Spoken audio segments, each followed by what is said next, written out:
My name is Olli Lee, and I'm here today to interview Coach Page for this episode of Turning the Page. So, Coach, what were your overall thoughts on how the team performed last game? Well, that's a good question because I felt like we started off really strong. Obviously, we get down the field and we score on them quickly, which I wasn't expecting, and then it just completely turned from there. So it was honestly disappointing. I know Cambria Heights is a really good team. I don't think they're that much better than us. It was pretty much out of hand at halftime, which was tough to see, but all we can do from that is just kind of study it, which we did, and then put it behind us and move on. So what were the key areas where the players fell short? Well, I think at times when we got down, a couple scores, I thought that I saw guys that were kind of hanging their heads.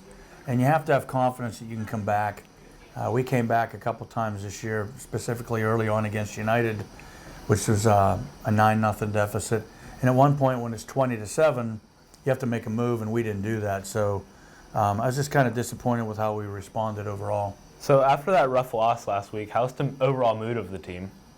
I think it's okay. I mean, what I told them was, this is week 10. This is the end of the regular season. We are in the playoffs. From what we know, we should host a first-round playoff game, which is really exciting. That hasn't happened here in 4 years. The home game, we were in the playoffs 3 years ago. So that's kind of exciting, and we kind of said, hey, everything's flying by really fast, and you just need to turn your attention to Portage, who's going to come in, and if they feel like if they can win, they'll enter the playoffs too. So do you really think that you were going into this game last week expecting to lose? No, you never do. Look, we knew going into the season, Marion Center, River Valley, Cambria Heights were really 3 top AA teams that were going to be tough to beat. But each of those weeks, I felt like we had a good optimism going into it. We've been playing well overall. Just didn't happen when they jumped on us and got a couple quick scores. It kind of just changed the mood of the game. And so, but you never go in expecting to lose. You just, that some games are going to be tougher than others. So how is the team preparing to go up against, you said Portage, this coming week? Yeah.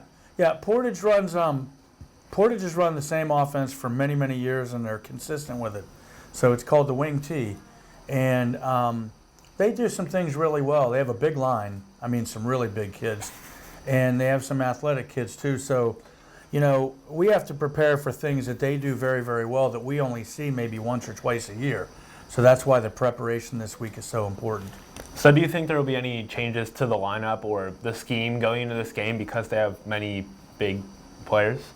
No, and I wouldn't bring up lineup changes on here anyway. We're thinking about a couple things, just maybe rotating some guys. The scheme could change a little bit just simply because of what they like to run and where we want to line our guys up. But it's nothing that's going to be crazy different than what we've been doing. So what's the message you're giving the team heading into this game against Portage? This is a must-win game. I mean, I know we're in the playoffs. You can't get complacent. You don't want to lose a couple games and then go into the playoffs that way.